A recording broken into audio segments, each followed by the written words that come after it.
हरे कृष्णा।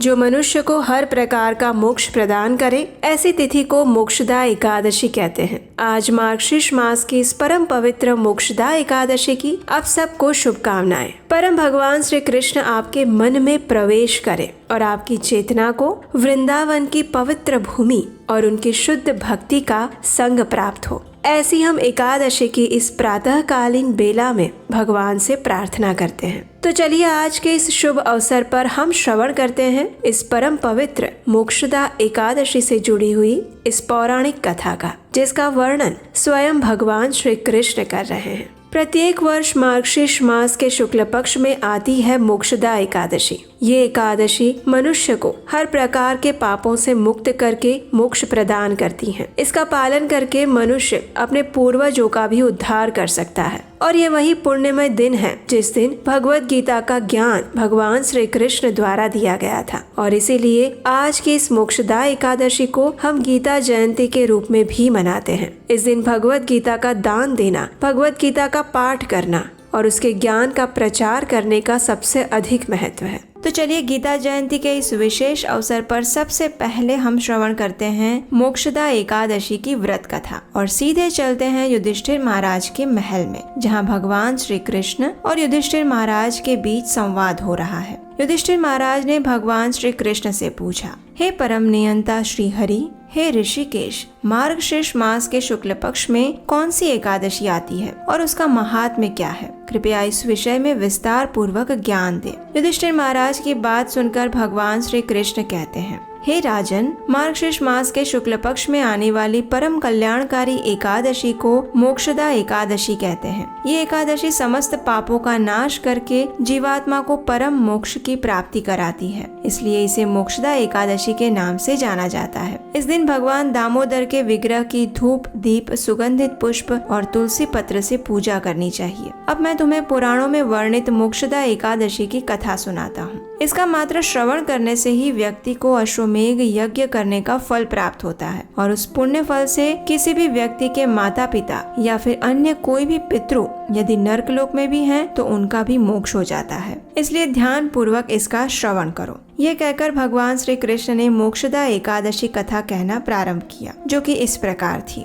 प्राचीन काल में चंपक नगर नाम की एक अत्यंत सुंदर नगरी थी, जहाँ वैखासन नाम के महान राजा राज्य करते थे। संपूर्ण सुख और समृद्धि से संपन्न इस नगरी में रहने वाले ब्राह्मण सभी वेदों और शास्त्रों में निपुण थे और राजा वैखासन भी अपनी प्रजा का अपने संतान की तरह पालन करते थे। एक दिन राजा को रात्रि में एक दुस्वप्न आया। उसमें उन्होंने देखा कि उनके पिता नरक में यातना भुगत रहे थे। ये देखकर राजा का मन करुणा और अश्रु से भर आया। प्रातः उठकर उन्होंने सभी ब्राह्मणों को बुलाया और अपनी व्यथा का वर्णन कह सुनाया। राजा ने ब्राह्मणों से प्रार्थना करते हुए कहा, हे विद्वान ब्राह्मणों, अपने पिता को इस प्रकार नरक की यातना में देखकर मेरा मन उद्विग्न हो चुका है। यदि एक पुत्र के नाते मैं उन्हें इस कष्ट से मुक्त नहीं कर सकता तो मेरा जीवन व्यर्थ है। इसलिए कृपया आप मेरा मार्गदर्शन करें कि किस प्रकार मैं अपने पिता को इस नरक की यातना से मुक्ति दिला सकता हूँ। राजा की बात सुनकर ब्राह्मणों ने कहा, हे राजन, हमारे नगर की सीमा पर पर्वतों से घिरा हुआ एक जंगल है, जहाँ महान तपस्वी पर्वत मुनि रहते हैं। वे त्रिकाल ज्ञानी हैं। आपको उनकी शरण में जाकर याचना करनी चाहिए। वे अवश्य ही आपकी सहायता करेंगे।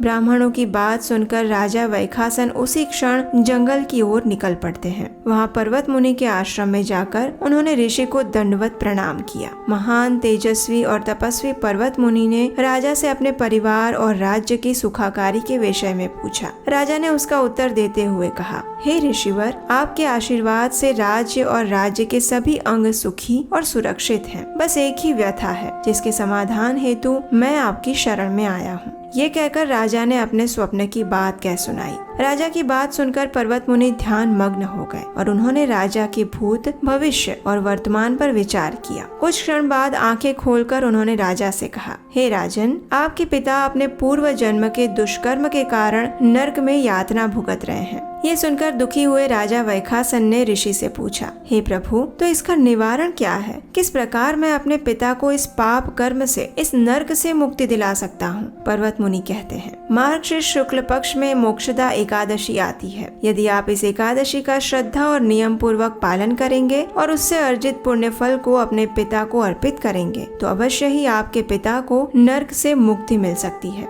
ऋषि की बात से संतुष्ट होकर राजा वापस अपने महल में आए और आने वाले महीने में उन्होंने अपने परिवार के साथ मोक्षदा एकादशी का नियम पूर्वक पालन किया। उससे अर्जित पुण्य फल को उन्होंने जैसे ही अपने पिता को अर्पित किया, उसी क्षण आकाश से पुष्प वर्षा होने लगी और राजा ने अपने पिता को दिव्य विमान में बैठकर आशीर्वाद देते हुए वैकुंठ की ओर जाते हुए देखा। मोक्षदा एकादशी की कथा का समापन करते हुए भगवान श्री कृष्ण ने युधिष्ठिर महाराज से कहा, हे पांडु पुत्र, ये एकादशी चिंतामणि के समान है, इसलिए जो भी व्यक्ति इस एकादशी का नियम पूर्वक और श्रद्धा पूर्वक पालन करता है, उसके पितृ यदि नर्क में भी हो तो उनका भी उद्धार हो जाता है और उस व्यक्ति को मृत्यु के बाद परम आध्यात्मिक लोक की प्राप्ति होती है। मोक्षदा एकादशी या फिर गीता जयंती के दिन सबसे महत्वपूर्ण 2 कार्य प्रत्येक व्यक्ति को अवश्य करने चाहिए। पहला कार्य है कि प्रत्येक व्यक्ति को भगवत गीता का पठन, श्रवण और अध्ययन अवश्य करना चाहिए। यदि आप श्लोकों का उच्चारण नहीं कर सकते क्योंकि आपको संस्कृत बोलने में समस्या आ रही है, तो कम से कम सभी अध्यायों के अनुवाद अवश्य पढ़ने चाहिए। और दूसरा कार्य है सभी शास्त्रों के सार स्वरूप भगवत गीता का दान देना। जी हाँ, गीता जयंती के दिन भगवत गीता के दान का विशेष महत्व है। वर्तमान समय में हम देखते हैं कि लोग अनेक प्रकार की समाज सेवा करते हैं। गरीबों को भोजन देना, वृद्धों की सेवा करना, पंछियों को दाना देना, अनाथ बच्चों की सेवा करना, अस्पताल खुलवाना, प्याऊ बनवाना इत्यादि। लेकिन इन सभी के साथ साथ एक और समाज उपयोगी कार्य हमें करना चाहिए और वो है इस मनुष्य समाज को सबसे ज्यादा जिसकी जरूरत है वैसा सच्चा प्रमाणभूत ज्ञान, और वो सिर्फ और सिर्फ भगवत गीता में ही है। अन्न, भोजन, वस्त्र और धन का दान व्यक्ति के साथ सिर्फ इस भौतिक जगत में रहता है, लेकिन विद्या और ज्ञान का दान मनुष्य के साथ इस जीवन के बाद भी रहता है। इसलिए इस दिन आपको अपनी क्षमता अनुसार भगवत गीता का दान देना चाहिए। ये दान आप किसी को भगवत गीता उपहार में देकर दे सकते हैं और यदि आप चाहें तो ये कार्य आपकी तरफ से हम भी कर सकते हैं। हमारी टीम द्वारा अनेक स्थानों पर भगवत गीता का निःशुल्क वितरण किया जाता है और इसके साथ साथ हम भगवत गीता का प्रचार भी करते हैं, तो इस कार्य में भी आप अपना योगदान दे सकते हैं भगवत गीता के निःशुल्क वितरण और प्रचार के लिए दान देकर। इसके लिए आप हमारी वेबसाइट गीतादान.in पर जाकर अपनी क्षमता अनुसार भगवत गीता वितरण हेतु दान दे सकते हैं। स्कंद पुराण में अध्याय 12 श्लोक संख्या 32 में हम सब के लिए कहा गया है, न्यायोपार्जित वित्तेन दशमांशेन धीमता कर्तव्यो विनियोगश्च ईश प्रीत्यर्थ हेतवे। अर्थात प्रत्येक गृहस्थ को अपने न्याय पूर्वक उपार्जित धन का 10वां भाग भगवान की प्रसन्नता के लिए किसी सत्कर्म में लगाना चाहिए और भगवत गीता के संदेश के प्रचार हेतु दिए गए दान से अच्छा सत्कर्म और क्या हो सकता है। हमारे शास्त्रों में बताया गया है कि जो भी व्यक्ति भगवत गीता का दान देता है या फिर उसका अध्ययन करता है, उसे जीवन के अंत में भगवान के परम धाम की प्राप्ति होती है। तो अगर आप भी किसी प्रमाणभूत वक्ता से इस भगवत गीता को सीखना चाहते हैं, पढ़ना चाहते हैं, तो हम आपके लिए एक सुवर्ण अवसर लेकर आए हैं और वो है 2 जनवरी 2025 से शुरू होने वाला भगवत गीता का 18 सत्रीय ऑनलाइन क्रैश कोर्स, जो कि ऑनलाइन जूम पर किया जाएगा। इस्कॉन लुधियाना सिविल लाइंस के साथ मिलकर ये कोर्स हम आपके लिए लेकर आए हैं, जिसमें इस्कॉन के वरिष्ठ भक्तों द्वारा आपको भगवत गीता के सभी अध्यायों का सार बताया जाएगा। उसकी संपूर्ण जानकारी नीचे डिस्क्रिप्शन बॉक्स में दी गई है। आप चाहे तो आज ही उसके लिए रजिस्टर कर सकते हैं। इस कोर्स में रजिस्टर करने से आपको भगवत गीता यथारूप, जो कि श्रील प्रभुपाद जी द्वारा लिखी गई है, वो आपके घर पर बिना किसी शुल्क के पहुंचाई जाएगी। इसके साथ साथ आपको इस कोर्स का सर्टिफिकेट भी दिया जाएगा। तो ज्यादा सोचिए मत, अभी रजिस्टर करिए इस कोर्स के लिए। तो चलिए परम पवित्र मोक्षदा एकादशी का निष्ठा पूर्वक पालन करते हैं और सर्वोच्च ज्ञान भगवत गीता यथारूप का पूरे विश्व में प्रचार करते हैं, क्योंकि वास्तव में भगवत गीता के संदेश का प्रचार ही विश्व का वास्तविक कल्याण कर सकता है। इसीलिए कहते हैं ना कि अपनों के लिए अपनी चीज, Bhagavad Gita as it is. Hare Krishna.